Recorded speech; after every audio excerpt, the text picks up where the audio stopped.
Image Comics? Yes. Thank you.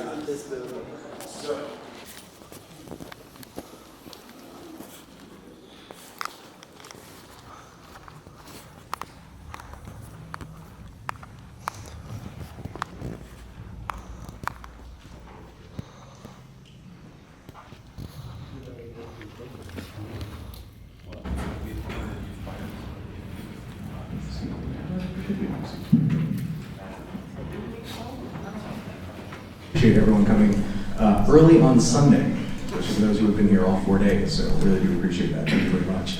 My name is Jim Viscardi. I am the VP of Business Development over at Image Comics, and with us today is a star-studded cast of creative talent where we're going to talk about some books. First up, we have Mr. Jason Aaron. Mahmud Asrar. Soule, Browne, Pichetshote, Michael Lee Harris, and last but not least, Mr. Azaceta. All right. Yeah, Paul cheated a little bit, but it's fine. It's what I feel like inside. That's it. All right, so what we've got for you today is obviously a lot of these guys have new books and things coming out over the next couple of months, and so we're going to go through some of those. We will have time for some questions, answers, anything you want to know about the books that they're working on, comics in general, things like that. We will field for sure.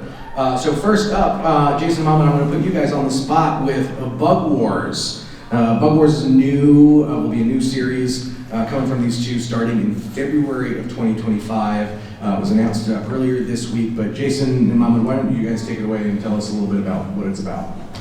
A lot of bugs, a whole lot of bugs. I mean, really, for me, the origin of this book started in the backyard of my house when I was a kid. Like, that was the huge backyard with thick woods, creek running through the woods. Like, I spent all my time there with setting up Star Wars toys or just making up stories in my head. Like, I sincerely feel like I became a storyteller in that yard. Like, I was training for my job someday. So this book is set in that actual yard. Like, I drew a really shitty map for Mahmud, which I'm sure you'll go through and do a pretty version of. It's the actual backyard I played in. The main character in this is Slade Slaymaker, who, like me as a kid, grew up in the backwoods of Alabama. I love those kind of stories of guys, of people who shrink down and go on adventures, right? I also love the stories about civilizations of tiny people. This story is both of those things together, but it is not a kid's story. Our main character is like 15, 16 years old. But this is like the dark adult version of that. This is Honey, I Shrunk the Kids meets Game of Thrones. So when Slade shrinks down, goes on this adventure in his backyard, he discovers this entire civilization of tiny people. They're called mites. It's a very much a sword and sorcery kind of kingdom, and they all live with different kinds of insects. So there's on this cover you see Wista, who's one of the spider witches, the web witches, a sister of the spider. You see one of the beetle clans. They're like the barbarians of the yard. You see one of the people from the Ant Imperium, and she's like, you can see she's like half mite, half ant, so that tells you that there's some bug fucking going on. and yeah, it is. This is literally a book I've been wanting to write for years. Mahmud and I have been working on it for the last couple of years, and he's done amazing designs for all these different kinds of mites. Right.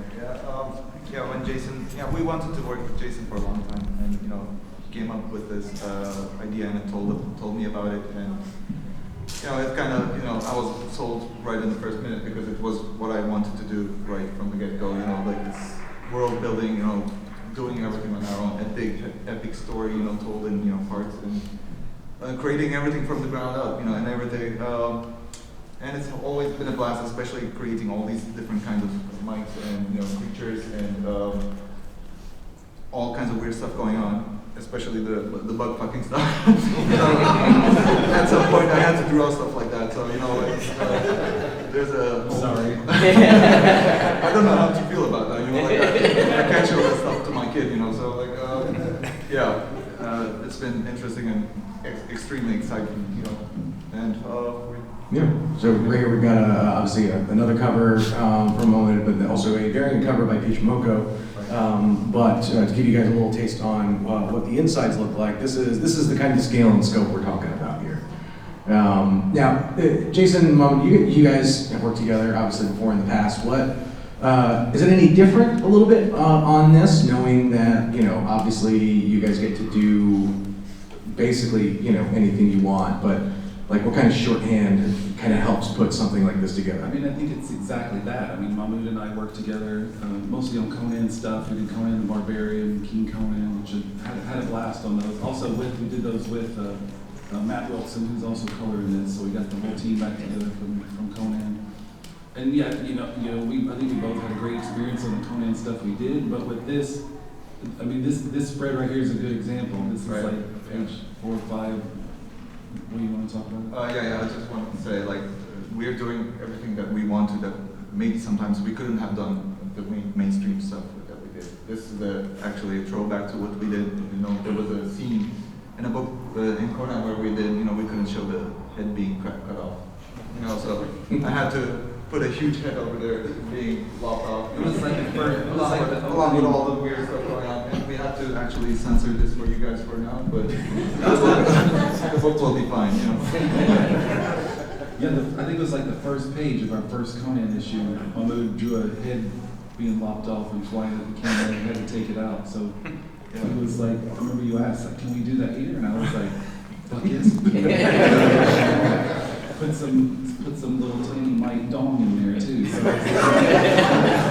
I actually, after I finished this, I literally took a picture of the censored area on this picture and sent it to Jason. And I literally said, this is the first ever dick pic I sent to anybody.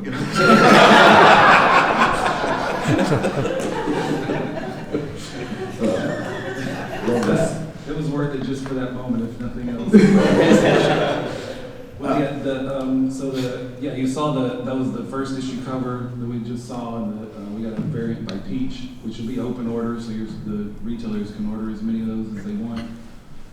We also we put together an ash can that we debuted here this week, which has like the first 20 pages of the issue. The first issue is actually like 40 pages. It's really oversized, and there's backup stuff in here. There's stuff in here that actually won't be in the first issue. So I did bring 5 of them with us today. So when we get to questions later, whoever asks 5 good questions will get a signed copy of the Bug Wars ash can. Or if you talk shit about Charles Soule, that shoots him to the top of the list. We're super, super proud of this. We've been working on it for a while. We want this to be really the beginning, the first book 1 of a huge sprawling fantasy story that we want to tell within this world. And we're really far ahead with this stuff. So we already completed the first 4 issues. I'm working on number 5, and we'll be likely done with the first story arc before the actual first issue comes out. So Can I add one thing about this book? Yes, I'm not giving you an ash can. I know. I've actually already read this book.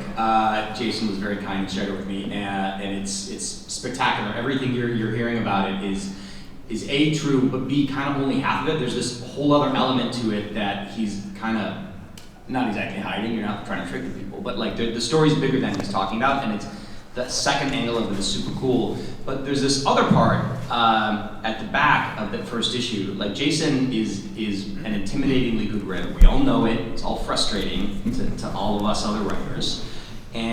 But he's a comics writer, so there's safe spaces. You can go to prose, you can do other things where Jason isn't. And so he went ahead and wrote a prose thing at the end of this issue, like a 4 or 5 page little story set in the Bug Wars world, and it's so fucking good. It's very frustrating for those of us who are trying to write prose that he's as good at that as he is at all the other stuff he does. But it's just a great book. I think you'll love it. It's bigger than you think it is, and it's just awesome.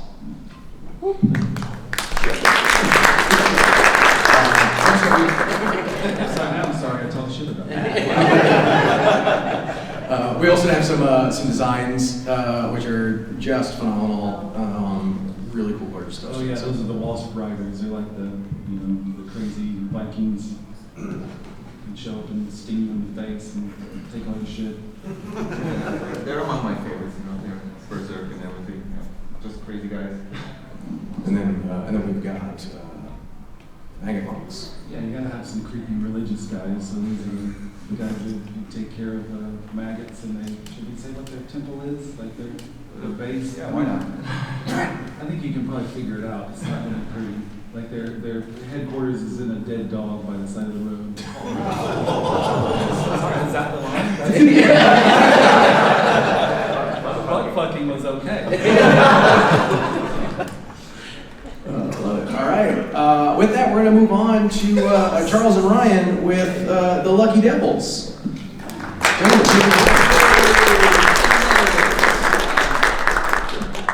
So this book is by Charles Soule and Ryan Browne. It comes out in January 2025. You're doing a great job. Keep going. Thank you. So have any of you read any of the other books we've done? This is our third big collaboration. We started with a book called Curse Words, and then we moved on to a book called 8 Billion Genies, which came out, a little bit ago. And so those books were great. We had a great time with them, and so we wanted to do something really, really cool when we followed up 8 Billion Genies. We kicked around a lot of different ideas. One that we considered, which I still think we should do, is something we were calling the Brown Soul Goofs, which were just very silly, awesome, dumb little stories that we would just do quickly, kind of as, that weren't as high pressure maybe as something like this is. Can I pitch them the title? Yes. My favorite one that Yes. you don't like. Yeah, oh no, this one's not great. I thought it'd be really fun to do a teen book about really, really large, like historical fictional characters, and it'd be called The League of Extraordinarily Large Gentlemen. Charles doesn't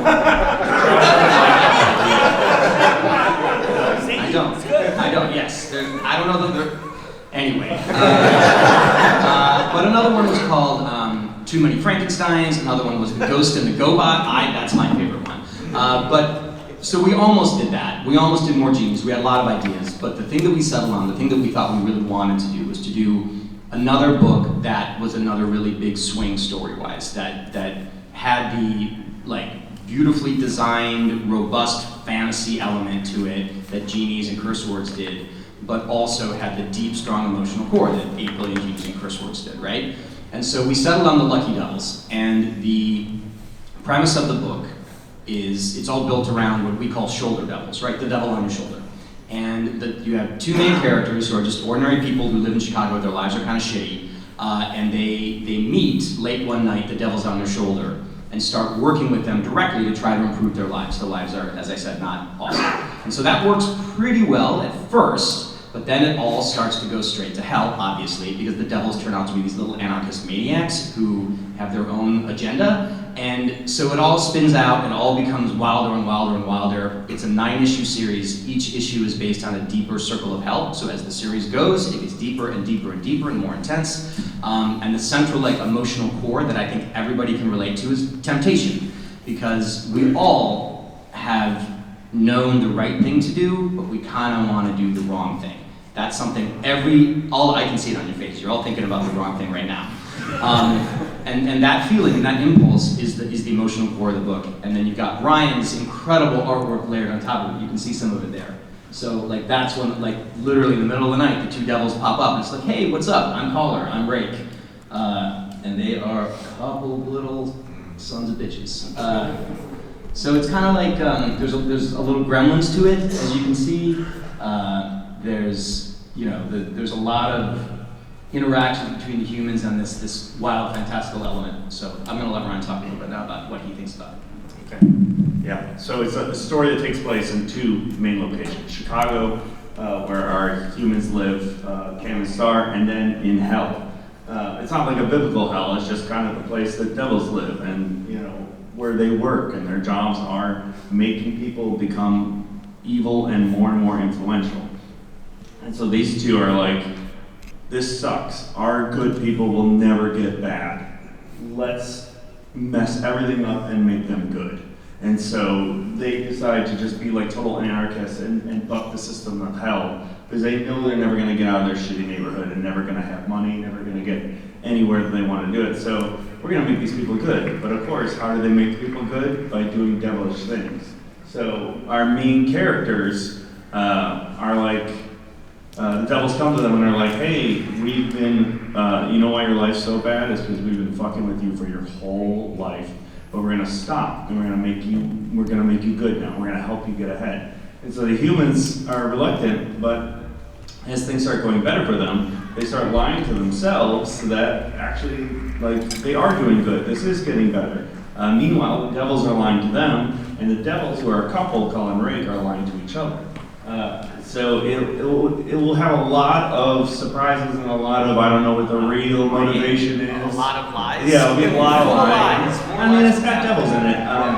But like the devils are like these little punk rock dudes. But then there's like businessmen devils and, you know, worker devils, and it's just like a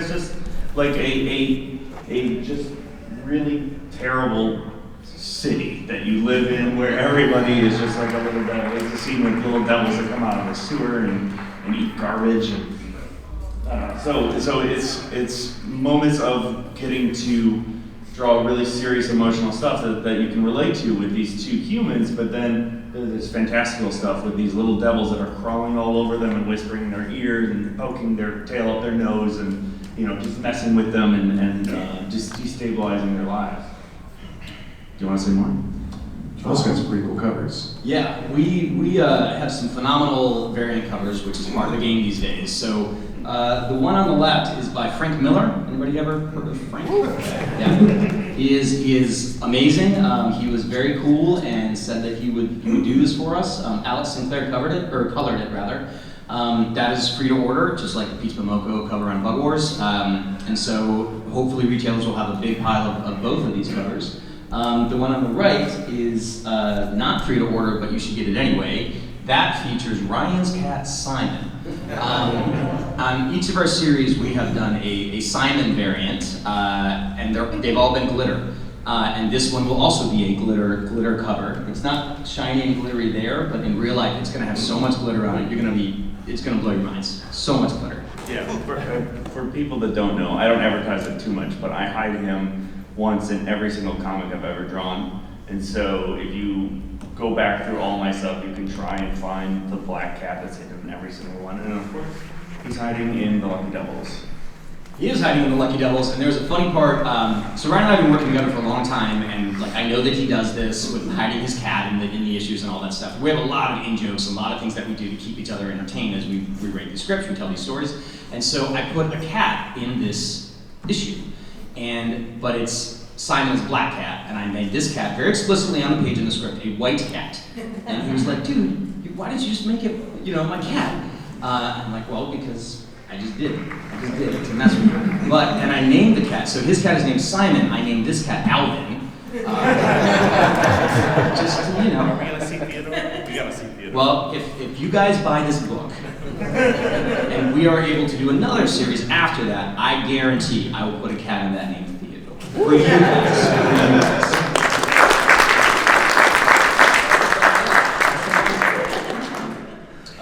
You talk about this. Oh yeah, here's the cover to issue 2, which sees one of our main villains, Onion Screw, who's a much more seductive and successful devil. I kind of tried to make him a little Bob Barker, a little showmanship. And then this is a cover. This will be our B cover open order by James Herron, who is a god and did amazing work with that one. I think we might even have a retailer incentive of that, like with a raw scan of the art, because it's so damn good. But we have incredible cover artists for our B covers. We'll have B covers all be open order. We have James Herron, obviously. We have Trad Moore. We have Jim Rugg. Who else did we get? Andrew McLean is doing one. Jenny Frizen's doing one. Phil Noto, Maria the Wolf. So this is going to be pretty awesome. See that logo? I love the logo too. I tried to do it myself, and it was real bad. And I have an old friend that's a pretty sweet graphic designer, so I dipped into the pockets and said, hey, please help me. Will there be any other Easter eggs in this from some of your other works? Yeah, I mean, we have at this point kind of a large body of work, and we also are big fans of each other's body of work that doesn't connect to, like, you know, that we write or create independently. And so we always are slowly but surely building up this network of references and interconnected stuff. So if you've been a fan of ours for a while, there will be things in this that you will recognize that will just make you happy. Like that cat, remember that cat I mentioned that I was talking about that isn't Brian's cat? Could have been. I could have done that for him, but I didn't. That cat knocks over a bunch of action figures on a dude's shelf, and it's like a thing, and some of them break, and all of those action figures are curse words action figures, which don't exist yet in real life, but certainly exist in our little universe. So there's that, maybe some genie stuff. One of the other things we like to do is the president in all of these different series is always the same person, even though it's like the things that happen to him are different. So it's like a multiverse of this one president who always has the worst possible things happen during his administration. Genies show up, devils take over the world, whatever. So I'm sure he'll be the president next year. Aliens. Oh, aliens, yeah, aliens take over the world. There's from letter 44 originally. He was the president of curse words when evil wizards start destroying the world. So yeah, so I feel bad. We should do a book just about him. The worst president term ever. That's not the title. I'll come up with something better. I promise. The other last thing I'll say about it is we set curse words in New York City, which is where Charles lives. 8 Billion Genies was in Southeast Michigan, which is where we both are from.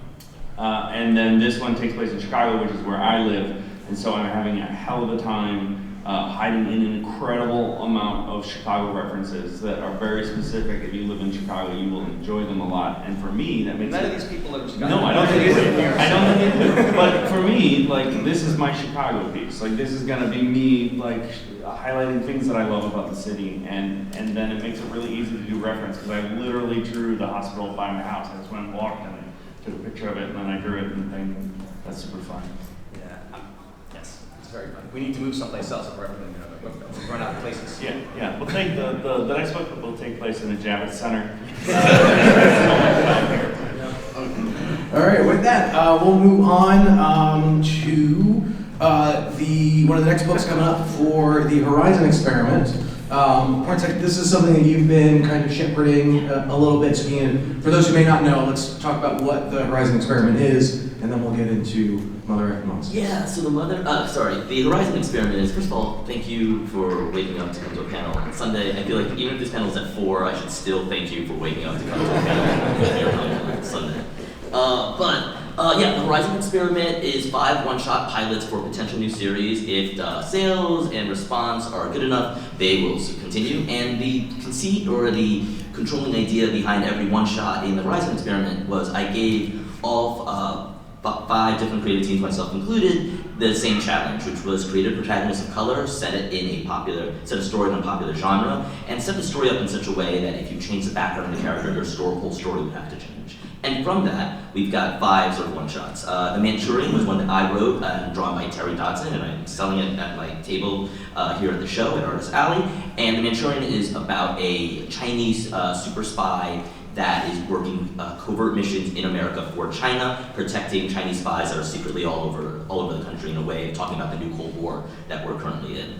On Wednesday, we have a book called Sacred Damned, which I'm really excited about. It's by Marvel Studios writer Sagar Prasada, who also writes Ms. Marvel, both the television show and the comic, and Michael Walsh, who does my favorite comic out right now, Frankenstein. They're doing a book called Sacred Damned, which is about a Muslim exorcist, or Muslim John Constantine, as we've been talking about it. We're right about to close orders, I think on next Monday, for Moondogs, a book by kind of the Octavia Butler of horror, Tanana Reeve and Kelsey Ramsey. Tanana Reeve has a novel out right now called The Reformatory, and Stephen King just went on PBS talking about how much he loved her novel, so she's like the fancy one in the group. And but Moondogs is about East African werewolf secretly living in Miami, and it's talking about being a minority within a minority. I'm gonna skip Motherfucking Monsters for a second to talk about the last one that just got announced, Finders Keepers. That's by Vida Ayala and Skylar Patridge, who did a bunch of work on Wonder Woman together. And that's a really fun one too. It's about a reverse Indiana Jones, about someone who steals artifacts from museums to bring them back to their native culture. So that's coming out in January. But Motherfucking Monsters is by a writer by the name of Jay Holtham. He's written on a ton of superhero TV shows, and most recently is coming off of the Emmy-winning Handmaid's Tale. And he put together an Evil Dead for Blurs, or Evil Dead for Black Nerds. And it is so awesome, and this guy is drawing it, and it looks unlike anything else you've seen. Like Michael Lee, he goes by Lee, does stuff here that I've never seen people do in comics before, just down to like the colored gutters, to the way he does inset panels. It's such a distinct voice, so I'm gonna let him talk about it. I drew it. I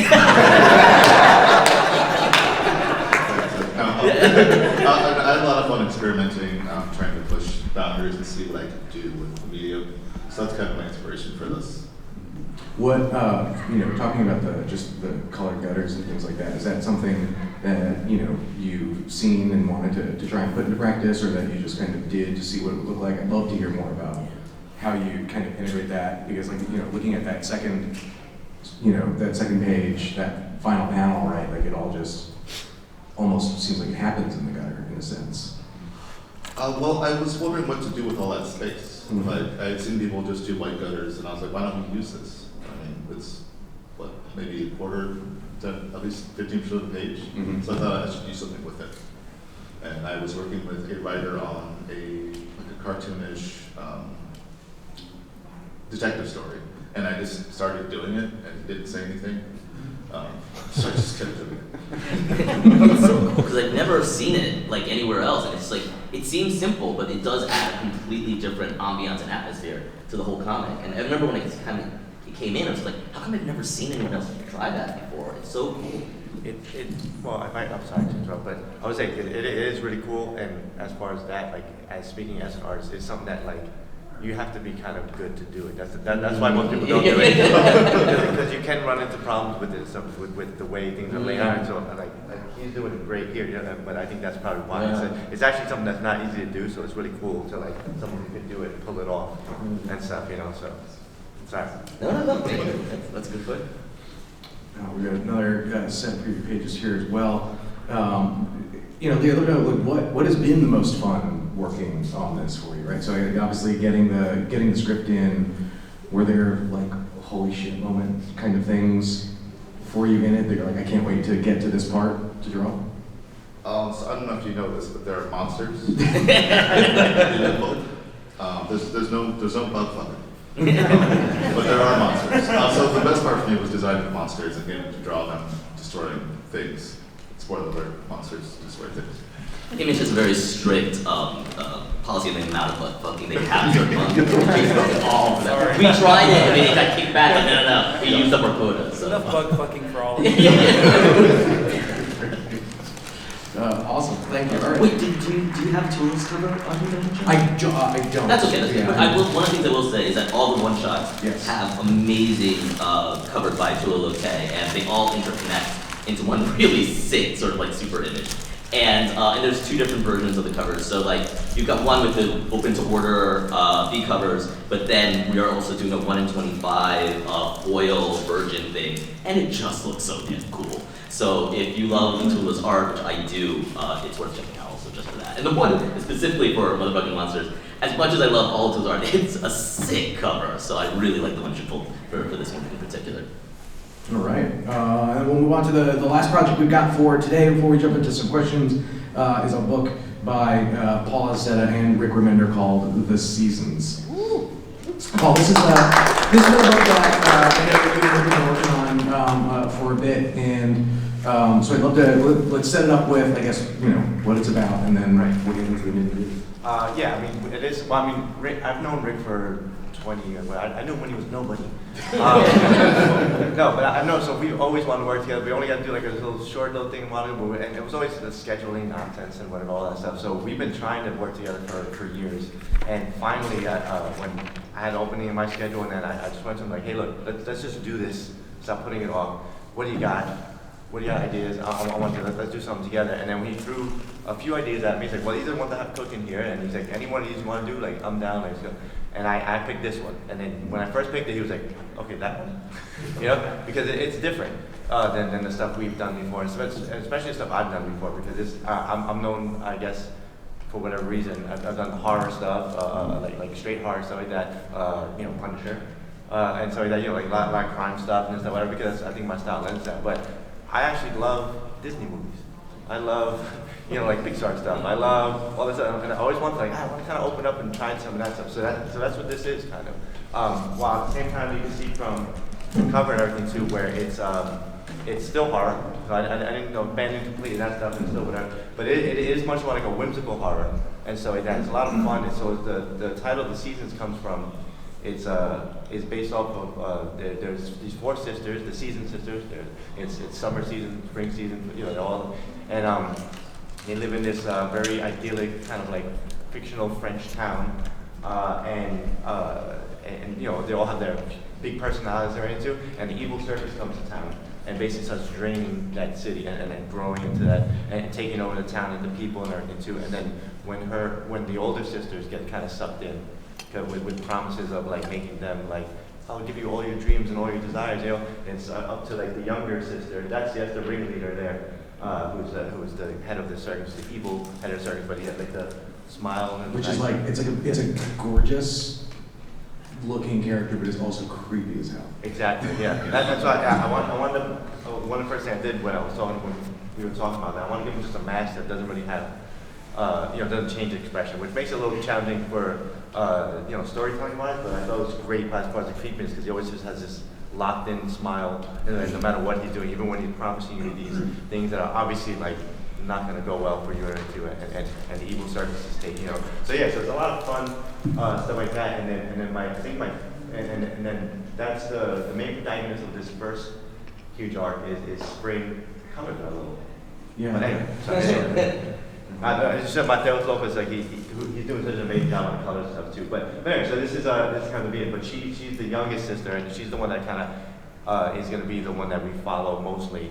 And so and here she's just kind of like trying to track down a letter. So it starts off very Tintin, Miyazaki kind of fun, spirited ways like that. But then once the evil circus stuff, and it kind of morphs. So and that's the other thing we were trying to do was I think we worked really hard on to play this line of something that like is really kind of dark and horror and that, but at the same time having these elements of, you know, I think Spirited Away was like one of the things that we looked at, like where it's really lovely, like all ages kind of thing, but at the same time, like you know, it's still dealing with spirits and monsters, it's still like scary bits, but so we love that kind of stuff, you know, and then if we could throw in some more like David Lynch type stuff there too, you know, like really get some creepy weird shit, no bug fucking, but you know, we try. You've got some phenomenal variant covers on this one as well. Oh yeah. I mean, these two in particular, like you know, like Jordy. I'm such a huge fan of him. Nobody knows who he is. I don't know because he's a European, you know, whatever that. Has a lot of stuff printed in the States, but he's fucking me. And I don't know what Rick did to, like, you know, kidnap Ken's children or something like that to get to cover. But when I saw it, well, he actually kept it as a surprise for me too. Like, he didn't tell me he was trying to get that done. He just showed me the cover, and I was like, Ken fucking Williams, you kidding me? And I looked at that, like, God damn, it made me want to like kind of redraw the book and everything. So goddamn good, you know, like. So yeah, so we have some great variant covers lined up too, like, you know, and all that, and I'm just super excited. We finally got, you know, so now we have preview pages. I'm actually like, I'm, you know, doing issue 6 and everything. So I'm way ahead. Oh, that's great. It'll be out in January, so I'm way ahead and stuff. So I'm just happy. Like, we've been working on it for a while, getting it out there and letting people see this stuff. I'm like, I love like having the first issue like lettered, colored, and seeing it like all done was like a real moment of like, oh man, I think we could. Like I said, that line we were trying to do, the kind of feel like we really kind of did it. You know, hopefully people like it. So yeah, but as far as like what we were trying to do, like we're really happy and excited about it. I know sometimes, you know, working with Rick, he will sometimes throw curveballs your way. We'll throw curveballs, you know, the way to with some of his collaborators. Was there anything here that surprised you as you were working on it? Well, like I said, I've known Rick for a long time, so I don't think he surprised me. It was mostly just knowing what Rick does and everything. But that's one reason I love working with him is like, I like those curveballs. I think what Rick does great, speaking as like just a fan of his work, not just as his friend, is he does have these huge, great ideas. Like he has like kind of an idea machine, and he has these great, beautifully creative, big ideas that he's able to go and synthesize into like, even if it's about like Four Sisters, but like these, you know, like some crazy story about evil circus, but like the stuff we're gonna do in the circus where we want to play with like storytelling and whatever. I mean, you know, this is the beginning, but as it goes into the circus, I'm trying to play more with panel stuff and, you know, different panel shape, panel thing, and dealing with the panels, which is why I brought up Tintin. Like, I love the way they would like literally make the page into part of the thing. Like they could step out of a panel and come into another panel, or like look across the page to the other page. And like we want to start, we're really trying to do that within. So when you get into circus, it's all magical. So anything goes and stuff, you know. So so I love that stuff, and that's what the kind of stuff he was throwing at me. And we would throw ideas back and forth, and I literally wrote like at one point just like a page of like, here's ideas. Like I have no idea where those fit in the story, but like here's a good. What if, you know, like what if one time, you know, like bring the main girl is on one side of the page and she's doing whatever, and on the other side is the mirror of her, and then she has to like collaborate with the mirror side of her on the other, like crazy shit. I'm like, can we make this work in a company? Like that's what we're trying to do, really trying to push and do fun things that neither of us have done, and push the comics medium a little bit, like for us and for what, so stuff we haven't seen. So that's what I'm so excited about this book about. Did you have a European field trip for this? I wish. I've been to a couple. It is based off of like my idea of like where I would like to live. You know, Sure. like there's like the shots, like I get to draw like the shots of like the full town and stuff like that, whatever. It's one of those, like I said, like little ideally kind of French, Italian town by the bay, and so you have all those little, you know, beautiful things, all the little chimneys on all the, like the little, you know, all the story that I just love joining that with like some cliffs over here, and you know, so all that stuff like that. If you see the book, that's where I'd like to live. Like I'd like to. I don't want to say retired because I'm never gonna retire, but like I would love to just go away there and just draw comics and like, you know, that kind of place. Absolutely, love that. All right, with that, we'll open it up to some questions. Otherwise, I'm going to keep throwing some stuff their way. So, folks, just raise your hand. Gentleman in the red shirt with the white jacket. Yeah, so I guess my question is for the panel. It's kind of geared towards the process of pitching these stories and then getting them picked up as creator-owned stories as opposed to, you know, I large IP stories. So, what is your process and challenges with that? Well, I think one of the things that I think everybody on the panel would agree with is that we're not, none of us are just starting out. And so I think all of us have relationships with Image that go back for a while now. So we're incredibly fortunate that we can come up with ideas, and Image is the kind of place where they generally say, we trust you, whether it's, you know what I was about to say in Jason's book, whether it's that, or really just any sort of creative idea you might want to come up with. Like they sort of trust us as creators, which is a beautiful, beautiful thing. But it didn't start out that way for sure. And so to sort of flash back to the times when I was trying to do that, and when we were all trying to do that, I'm sure we all can remember because we all had to fight our way up, just like what you have to do. And for me, I think the key was always finding ways to present whatever the idea I had, or we had, or whatever was going on in as short and as clear and clean a way as possible, so that the editors or the decision makers or the gatekeepers could understand what we were trying to do without a lot of time or thought, because they're getting pitches from zillions of people, zillions of aspiring creators, and yours needs to stand out from that whole sea, and it needs to be incredibly easily digestible. So like they're like, I see what this is, I see that it's going to be done well, and this person seems like they can actually execute and do the whole thing, not just whatever this small version of it is. Because all of those things are really important for an editor to put faith into you. Like, you know, Image is putting faith in us at this stage in our careers because they know we can finish projects, they know we're not going to put out one issue and stop. But an editor for somebody they've never met before might not have that confidence. So you really want to try to establish that your idea is fully fleshed out, that it is, you know, that it's cool, that it's like going to be good, and that you'll actually be able to see it through. So that's what I would say. I'm sure we all have different takes on it. No, in this case, I totally agree with Charles. So, How about that? I mean, I think it's super important to keep it short. You know, like you can leave somebody wanting more as opposed to you give them 5 pages. They're probably never going to read all that. But I think the mistake some people make is that they write a pitch like it's the back cover copy on a novel. You know, and it shouldn't be a tease. Right? You should tell that person, this is what this is, like soup to nuts. This is the story I want to tell. This is what it's about. This is what happens. This is how it ends.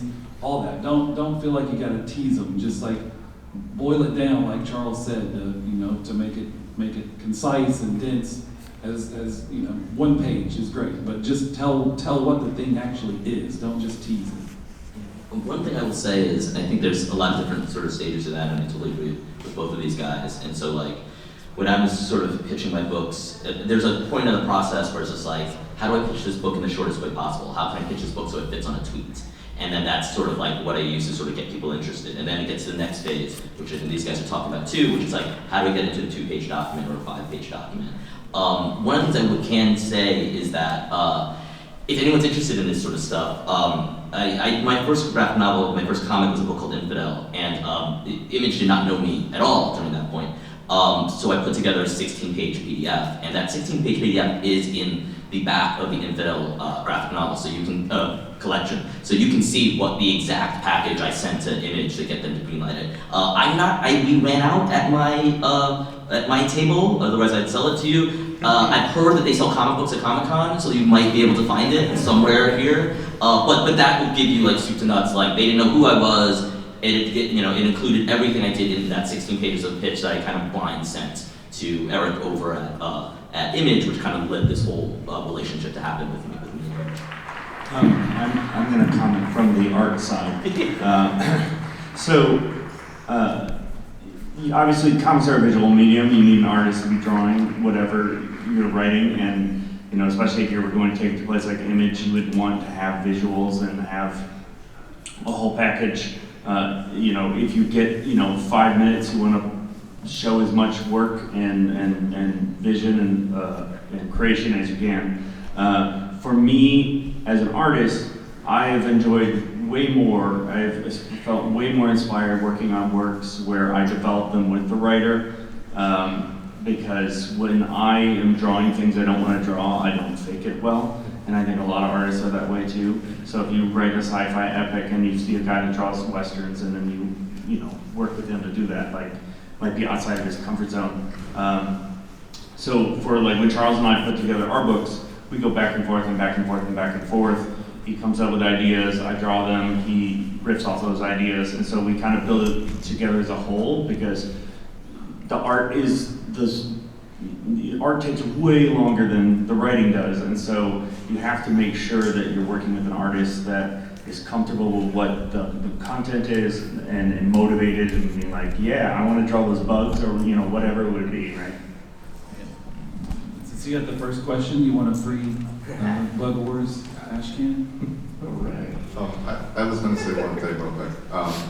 Don't tell Image that I said this, but if you're a starting out person, start smaller. Self-publish, find smaller companies, and once you get books done, you can show up to people and say, look what I've done on stuff. I'm sorry. No, go ahead. To add on to that too, because I really do agree with that, and one thing I would add is that it's such a great resource to be able to like put your stuff online, whether it's like literally just starting Instagram and just posting like page by page weekly or something like that or whatever it is, and have that stuff. If you look at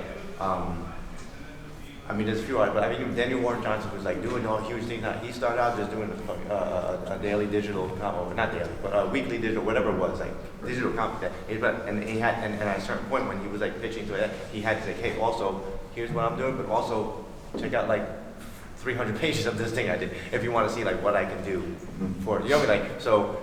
Just don't let anything stop you. In other words, like don't let a publisher stop you. Don't let you anybody giving you a yes or no or whatever stop you. Just put it out online. You know what I mean? Like if that's your passion, do it. Put the time and put it online. So that it will find an audience. I think if you're consistent and put it out and you show your passion, and then that'll lead to people wanting to work with you rather than you having to. 100%, love it. Gentleman in the green T-shirt right here. Yeah, my question's about bug wars. Unfortunately, not about bug fucking, but I want to know if you plan to have like the larger world interact with the smaller world and play with that. Is it going to be like a lawnmower is going to come through sometimes and they're going to have to deal with that, or is it going to be mostly once they're shrunk down, like it's its own thing and you're not going to deal with the larger world? I mean, it's a good question about the lawnmower. I mean, you did see, there we go. Yeah, what do we want to say about that? I mean, this book is not all bug fucking. It's a small amount of bug fucking. It's not, and it's, this first issue opens in a big way, the big battle in the world of the mites, and then we kind of cut to the Slaymaker family have just moved into this house. It's really like a family drama at the heart of it. Like the battle that the young slave gets pulled into is he's really fighting to save his family. That's his older brother who's kind of an asshole, and that's his mom. And this is the house where his dad died. Like his dad has some kind of connection to this yard, to this place, to this world of the mites that we don't understand yet, that Slade has no idea about before he gets pulled in. So it's really a battle for his family. So it's the real world part of it, the fully grown part of it, is a big part of the story as well, before we get to the whatever may or may not be happening with the bugs. I don't know if that spoils anything, but is that an iguana? You can come into your ash can for asking a bug fucking question. Jason, is that an iguana in there? Terrarium, right? Is it in the terrarium? No, Carrots? it's Like horned rhino beetle or something, right? yeah, it's Slade's favorite bug, which is European rhinoceros beetle. Oh, nice. Mahmud knows a lot about bugs. Oh yeah. I had to buy a lot of reference books and do that. Right here in front. Yeah. What are some of the things the writers and the artists do to like push the boundaries of the medium? Like, how do you guys maximize what you can to do with comics? If that makes any sense. I can elaborate it, but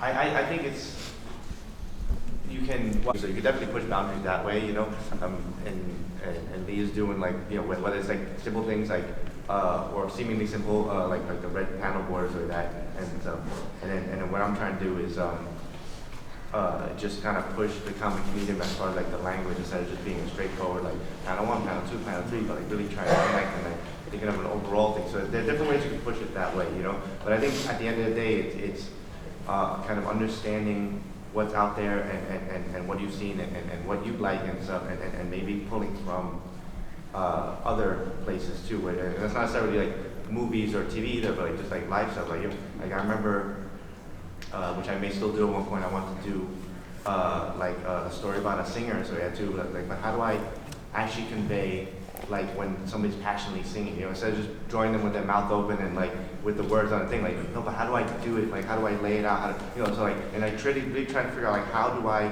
convey an emotion or a thing or a moment or whatever using this medium, but not necessarily just thinking of it as, like panel 1, panel 2 or whatever, like the usual like structure that you've been told, so just trying to think outside the box that way, I guess, is the best way I would approach it, or I have approached it, or tried to. Yeah, I think one of the things that I do, the way I approach it anyway, is that at the end, and this is part of the fun of comics, is just like, it goes a lot to what Paul's saying, is that comics at the end of the day is a static medium. So what can you do specifically with the strength of the static medium to get them to invest more, to make it feel more dynamic? And so my first book was a horror book called Infidel, and so in Infidel, all of the tricks were to forget you were looking at a comic, to make it feel like it was each panel was a window into a world, because I wanted to scare you. And so I didn't want you to have a sense of remove that like, oh, I'm reading sort of something.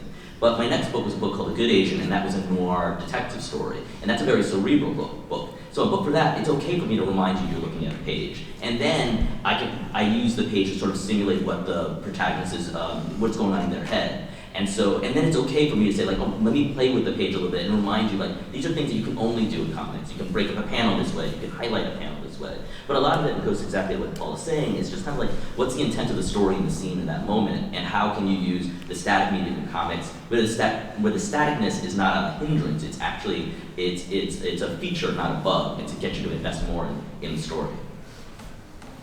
Yeah, for me, visually, a lot of it is playing with panel borders and being very deliberate with. Can we show some of the preview panels from Devils so this will explain exactly what you're about to say? I mean, I assume I know what you're about to say. What was it going to say? You're going to talk about with the panel borders. Oh my gosh. Yeah, not those. Very specifically. So, when I break panel borders, I always want them to have like a very specific intention, not just this didn't fit. I drew it too big, and then his head goes off the top for no reason. So in this one, the devils are constantly like climbing out of the panel.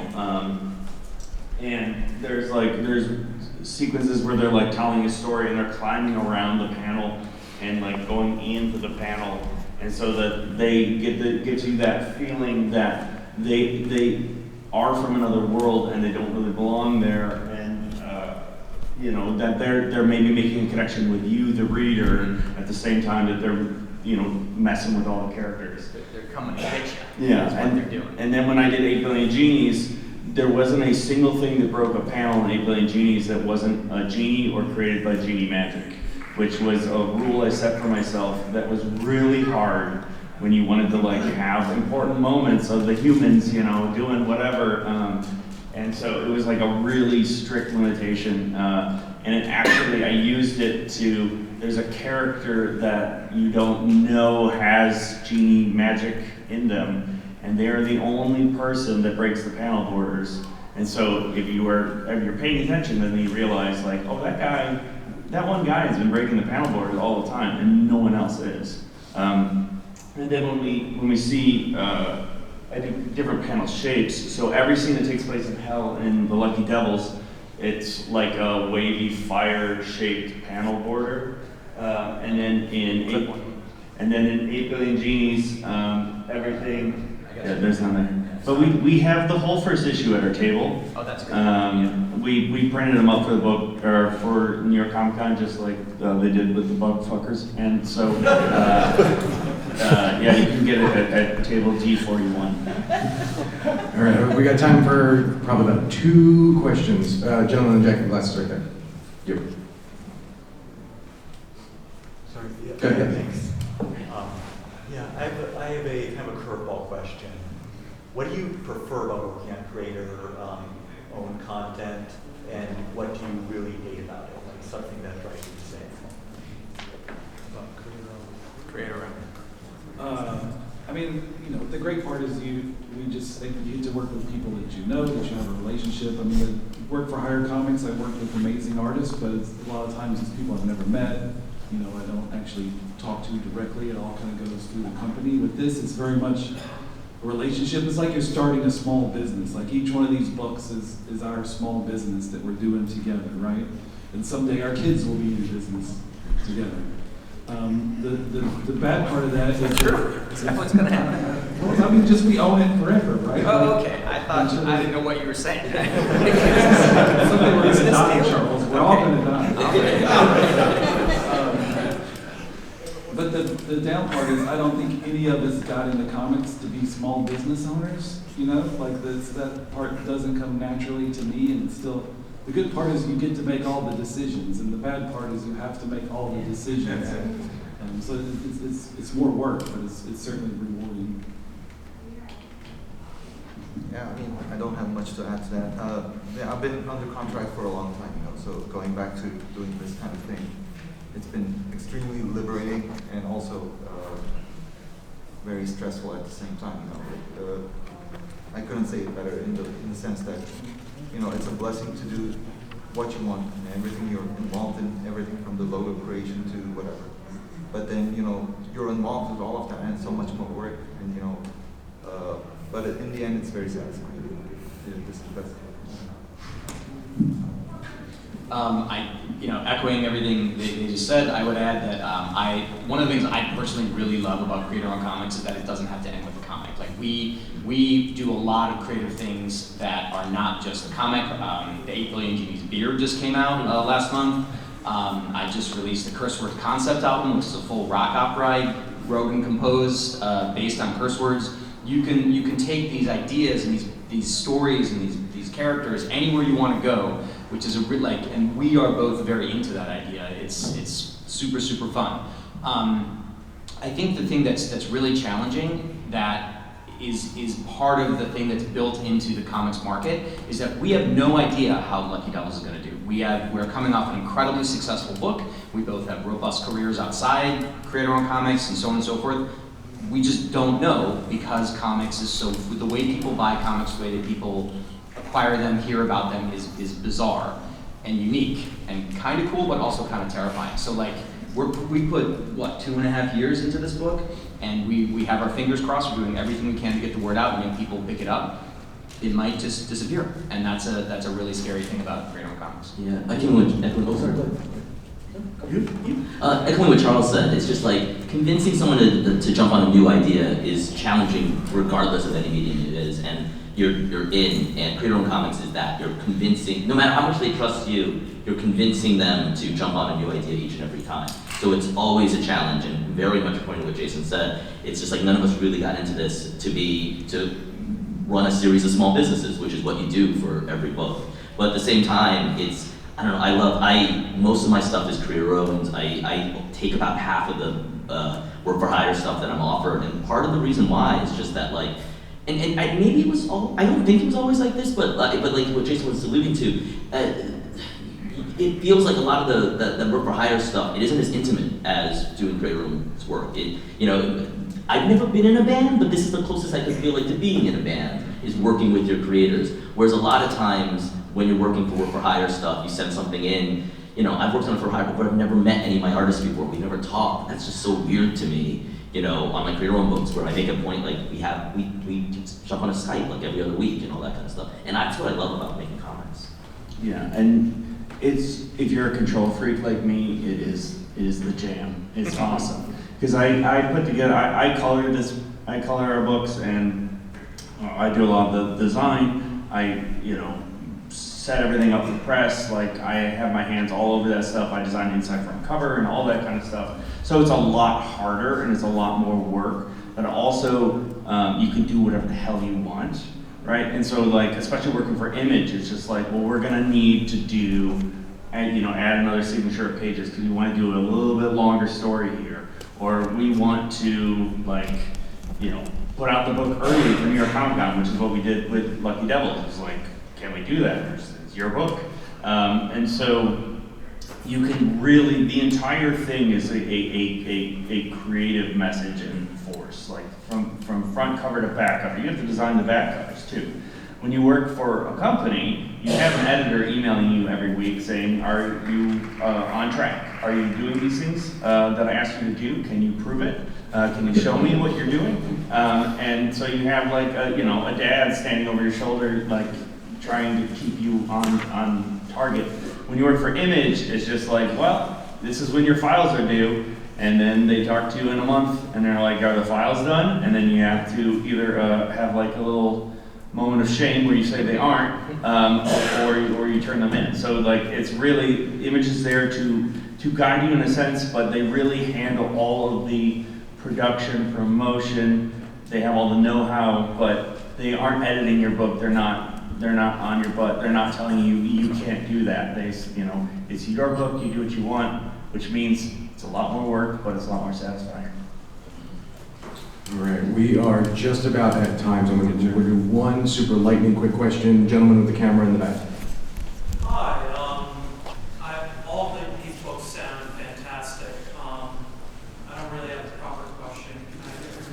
Can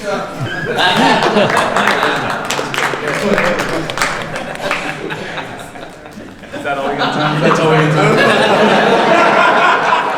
You got it by default. Guys, let's give it up for